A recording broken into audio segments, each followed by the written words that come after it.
Welcome to Business Influencers. My name is Chris Salem, your host. If you found us here, you found us here at TALRadio. And again, we want to welcome you if this is your first time. Business Influencers is dedicated to helping business professionals just like you to raise your level of influence and take your personal brand and business to the next level. If you would like to see new content that you have not heard here before, feel free to reach out to us at chris@christophersalem.com. That's chris@christophersalem.com. Again, we want to thank those that have been following us for the last 2.5 years. The show continues to grow because of you, and we're dedicated to bringing in subject matter experts just like you in order to, be able to bring value and impact that can help elevate your brand and business to the next level. Today's show is being brought to you today by Alumni Direct. Alumni Direct is a new social media community platform dedicated to bringing alumni together from all different generational types and from different backgrounds. This is an opportunity for you now to meet new people for the first time or rekindle any old relationships. In addition, this is a membership program, meaning that it takes all the noise out of social media, so no more of those noisy notifications. You get to come in and generate genuine and authentic relationships on your time and sharing the content that you wish to interact with. And as a member of this community, you have the ability to now take advantage of a wide array of different services that are available to you personally and in your career and business that are not available to the general public. If you'd like some more information on Alumni Direct, check them out at alumnidirect.com. That's alumnidirect.com. We got a great show for you today. We're going to be talking about strategic planning for collaborative team performance. Again, for any of you who are either in a small business, mid-sized business, Fortune 500, it does not matter. We're here with Tom Richert. Tom is a seasoned consultant specializing in collaborative productivity for organizations managing large capital programs. Through his firm, RisingTerrain, he advises some of the largest builders in the U.S., helping to enhance construction schedules and project efficiency. Tom's unique approach integrates technical lean planning with effective team communication, resulting in remarkable outcomes such as completing a $28.5 million building project in 14 months, saving $3.5 million. At the core of Tom's work is team alignment methodology, which fosters personal aspirations, alignment with team goals, cultivating a culture of collaboration and productivity. His book, Lean Conversations, The Energy of the Creative Ethos in Your Life and Work, shares insights from his international workshop with lean practitioners and artists, offering valuable perspectives on lean planning and management. With his extensive experience as a senior cost estimator for a $2 billion public works program in San Diego, Tom brings a wealth of knowledge to his role. He holds certifications in lean design and lean construction from the Lean Construction Institute and is a certified facilitator of Lego Serious Play. Tom is a sought-after conference workshop facilitator, panelist, and university lecturer on program planning and team leadership, making significant contributions to the industry. And without further ado, Tom, welcome to the show. Thank you, Chris. Great to be here. It's such a pleasure. So yeah, you do so many great things in terms when it comes to, especially the lean principles, when it comes to strategic planning and building collaborative teams. Let's just talk a little bit about, when it comes to what collaboration is truly in the team environment. And if we can kind of set a landscape for that, and then we could talk a little bit about some of the things that you do in helping to create, better flow and better collaboration efforts through your lean process. Yeah, broadly, if you're really on a collaborative team, that team is looking at itself as a single unit, almost like a single organism, if you will. And that's, if you go back and you look at whether it's writings by Sakichi Toyoda, where a lot of the lean is drawn from, or more recently, W. Edwards Deming, there's that idea of systems thinking where in the case of a team, we are working in one system. And so collaboration is not thinking about my task, your task, you have to do this and I have to do that. We certainly take on our own responsibilities, but we're also, everybody else's responsibilities are visible to us, and people step in where they're needed. They're thinking as if it's one uniform team as opposed to a bunch of different parts. Got it. So when we look at strategic planning, a lot of times when we look at planning, strategic planning, people think about, okay, we do that at a certain time of the year so we can plan for the entire year. But is it something that when it comes to team performance, if we're going to elevate team performance, it's got to be more than just that certain period during the year when we do that, when we plan for the year, so to speak. Yeah, planning is concurrent with action, and and there are plenty of quotes. Whether whether it's Tyson saying everybody's got a plan till they're punched in the mouth, or a general saying no plan, survives the first battle. Planning is at different levels too. There, you may have at the beginning of a major project or the beginning of your year a strategic plan that hopefully is general enough so that you can, in your more detailed planning, adjust to all the things you didn't know at the beginning of that project or at the beginning of the year. Because that's the plan has to be able to not anticipate what's going to happen, but to be able to allow you to effectively adjust and change as events unfold. And then you get more detailed planning as you get closer in time. Wow. Great. Great. And what would be some of the things that you can share with those listening? Because we have, people listening to business influencers come from different industries, even your industry as well, that you're in when you do a lot in the construction side and architects and so on. But just in general, what would you advise those organizations that really want to get more clear, focused, and specific on their planning to really elevate that team performance at a collaborative level? Yeah. Well, I think beginning at the beginning stages of a year or a project, think about the different parts that have to happen successfully in bigger chunks, and think about how you can organize them in ways where there's going to be some interdependency, but you don't want that to be so elaborate or so tightly coupled that communication and coordination becomes a challenge. You want to be able to simplify that. So in the project world, we think about how do we divide either the design parts of the project, or in the construction, the different construction parts in the different what we call plan modules, so that we can think about each of those in relationship to the other parts, but not so tightly weave them together, which is different than, say, a traditional building project, or even other project management approaches in other industries, where rather than think about those large chunks, they build this more detailed schedule that's really tactical in nature. We're going to do step A and then step B, and that is then going to allow us to do C and D, and they create all this logic at a very detailed level that doesn't allow you the flexibility when things you don't know happen to make changes easily. Changes are more difficult because now you've got this complex web of tasks that have to be somehow adjusted, as opposed to thinking in bigger chunks of work, which are easier to adjust. Yeah, excellent. Absolutely. And what do you feel like sometimes, Tom? What are some of the challenges or obstacles? Whether if they're beyond our control or in our control, because sometimes it's in our control, that these obstacles. You see the resistance, in this particular area, because sometimes if performance is stagnant or it's regressed, in certain cases, maybe, are there certain things that are beyond our control or within our control that we can work on to make better? Well, I think we have to first accept that there's a lot more that's not in our control. Yeah, I was going to say, yes. And that's where I think people take comfort in some of these traditional, yet, not effective. In fact, some people would say mathematically proven not to be even possible in terms of like the critical path method scheduling, for example. However, they provide you with a sense of certainty. So go to the construction world.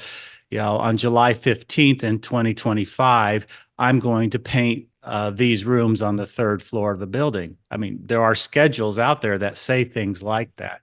we know we can't know that, yet it gives some people comfort to have some sense that there's that kind of plan out there. A mentor of mine, Greg Howell, would say, that people really want the illusion of control, because control itself is not there, right? Yeah. So we have to get comfortable that there's more, even in our own work, we don't know than we do know. Well, that's so true. There's so many things that we can control. I mean, or only certain things we control, and many things we can't. And if we get caught up in the control we can't control, it's that the byproduct of that is the anxiety, the frustration, the stress that oftentimes now distracts us from the things we can control to stay on course. So true. Yeah. What would be some other things you could share that organizations, regardless of size, could start to do things differently in terms of their planning, other than what you shared, that could really, take that collaborative team performance to another level? Yeah. Well, let's focus on the things that we actually can control. So, for example, in the construction world, this is easier for people to visualize, but you can extrapolate this to other industries. It's we think oftentimes traditionally in, say, large areas of work, and so we'll have the electrical contractor and the plumbing contractor and the mechanical contractor. Traditionally, they want to work on an entire floor at a time, and so they're all on the entire floor at a time. And the challenge with that is that, one, they're in each other's way, their materials, their equipment, their people. Two, there's a tendency when your work is that diffused, and a floor of a building that's a diffuse amount of work. You may do a little bit over here and a little bit over there. And in a sense, you're in that multitasking trap that you're losing efficiency. So what can you control? You can say, what small area can I take on, whether it's for the next day or the next 3 days, start and finish my work, and then move on to the next small area? And can we all together decide how we're going to organize these small areas and how we're going to size the pace of our work so that we can move through them in a very even way? That's something you can control on a project. But again, we're talking about a shorter time frame. We can have better control over that. There still may be things that happen that upset us, but because we've narrowed the time frame, we've narrowed the window of opportunity for those unknowns to happen. So that kind of planning, you really should get really precise on and be exact. So that's one thing to think about, is like your scale of planning, your precision and your focus changes the closer in that the work actually is going to happen within. Yeah. Well, communication is always, one of the biggest. I could say it's always the biggest opportunity to grow, and it's also the biggest challenge when it comes to a team development, team performance. In today's world that we're living in, with all these multi-generational types in the workforce, depending upon what industry that may be, diversity, equity, inclusion, factoring all that in, what would you say in terms of communication? Like, what would be the areas that, organizations, again, regardless of size, can do to improve in communications, to elevate, again, team performance? Yeah. One is to find ways to make clear what your, as individual, what your team intentions are, even in the short run. Just make it visible so that other people can see it. Oftentimes, too, on a truly collaborative team, part of seeing that is, I see Dave is a day behind on something that he planned to do. Perhaps if I have the capacity, my response isn't, "Hey, Dave, you're slacking off," or "What's going on?" It's like, "Dave, you need some help." Right. So that's one reason for making your work visible. And that's a way of communicating, whether it's, plans that you post either online or if you're working together, in the place that you're working. We focus a lot on trying to have people have what we call co-location spaces, where People, at least for a portion of the week, all meet literally in the same place. And ideally, there's a large room where a lot of communication happens in the way of just posted plans. And here's our intention, both long term and short term. The other thing that's important about communication is having conversations that are casual and not work related. It's amazing how much, or let's say how little, some people who work together, sometimes for a long time, know about each other. I was working with one project team in Arizona. Some of these people on the team had worked together for 12 years. And we opened up a workshop with just, hey, say something about yourself others in this room don't know. I mean, out of that group of people, 4 of them were musicians. They had in their past played in bands. And it's like, they didn't know that about each other. 2 of them enjoyed restoring classic cars. They shared this hobby. They had no idea that they shared. It's important to know people at a level that's, Sally is an estimator and John is a project planner. That almost means very little compared to what their personal interest is and what's going on in their life. So that's a big part of communication that oftentimes is missing. Yeah. That's so key information. I love that there.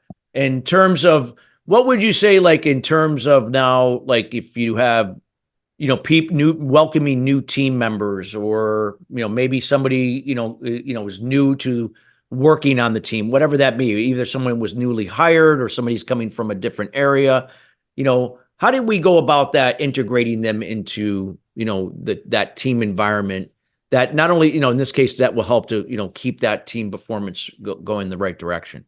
Yeah. A few things. One, very simply, make sure that you have enough, and they don't have to be long. They can be 15-minute coffee breaks, but enough social events where people have a chance to casually talk and get to know each other.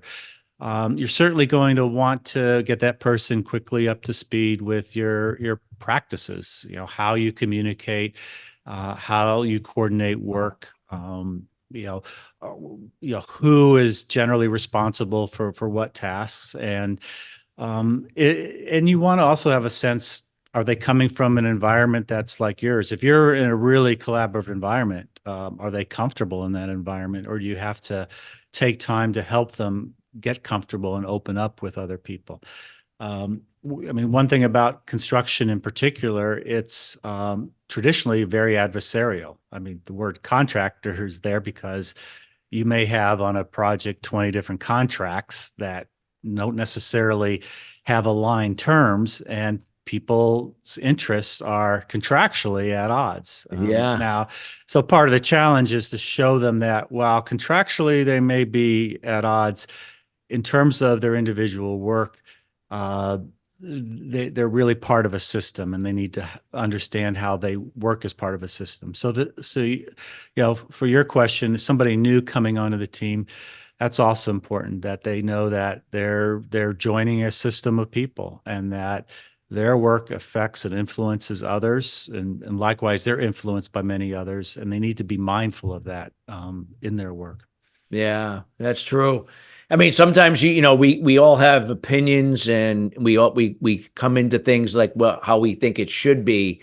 But in those situations, what you described, especially in construction, is that sometimes, even though we might see it from our point of view, we still have to look at it for what it is, because there's more people that might see it, differently, and we have to do what's best for the situation and the group overall. Yeah. And some people have the impression oftentimes that these construction people won't get it. They're hard-nosed, but they're actually, they pretty easily understand it, because they've had a career of experience where they're tripping over each other, all fighting for their own interests. And they understand pretty quickly the value of, okay, we'll negotiate. I know I won't have things perfectly, but I'm not going to get them perfectly anyway. So let's all put together a plan that works for all of us. Great. I love it. I love what you shared there and so on. What would be some other things that, when it comes to strategic planning, like, and not just like where you do one major strategic plan, but the just the ongoing process. Any other things that you have not shared that you feel would be really valuable to elevate it to another level? Yeah, well, part of what I left out in the earlier comments was that, even at the strategic level, it's a collaborative planning process. You Yeah. need to bring in the players that are going to be part of that. One reason for that is they have knowledge and experience in areas that any one single master planner won't have, right? So they bring to the table their experience, their tacit knowledge, and their ability to contribute to the overall thinking that forms the plan. The other reason is plans really, you're designing work, you're designing how the work will unfold. And when it involves multiple people, that plan really should be the result of a negotiation where people in good faith are looking at how will the work happen in a way that works best for all of us and ultimately for the project itself. So plans really should not be done by somebody in their ivory tower thinking, what's the best logical way to flow. Because a plan is going to be different based on the people that are involved, based on what experiences they bring, what talents they bring to a project. So they need to be engaged in that planning. Got it. Yeah, I love that too. And I see that, like, because everyone's going to have their area of expertise, and then how they see things, level of experience, and all those things are always valuable to kind of bring together to see what's best for that situation or the project that you're working on. Wow, that's great. So I know with the time we have, so it's Tom. What are some of the things that you're working on right now personally? Helping organizations in this particular area. Well, I have a handful of clients, so helping them. A number of them, we usually get to this kind of planning, right? How do we think about the project? How will it unfold? I facilitate oftentimes that conversation where the people that are going to be involved in the work are, discussing the work, and then we're agreeing on sequence and durations and so forth. It's Those are fun conversations because it's really an act of creativity. So that's really a lot of my work is involved in helping people plan, both at a strategic level and then teaching them how to plan at the sort of the weekly and daily level, because planning is continuous, right? There's always this need to assess where we are. So, weekly, the people that I work with put together a plan for the week, and they understand what that plan is going to be. And they understand what everybody else's plan is going to be. And then daily they meet. And that might be only 5 or 10 minutes, but just a quick check-in. How are things going? Are there adjustments to the plan we need to make? You're never waiting for the week or the month before you find out something happened that you didn't know about. You're constantly talking. That's Some people will know that as either the plan, do, check, act, plan, do, check, act, or plan, do, study, adjust cycle, right? But that's continuous. In fact, we exposed some artists. You mentioned the workshop. We exposed artists to this plan, do, study, adjust cycle. And I mean, a graphic artist is like, yeah, I do that like, several times a minute. Right?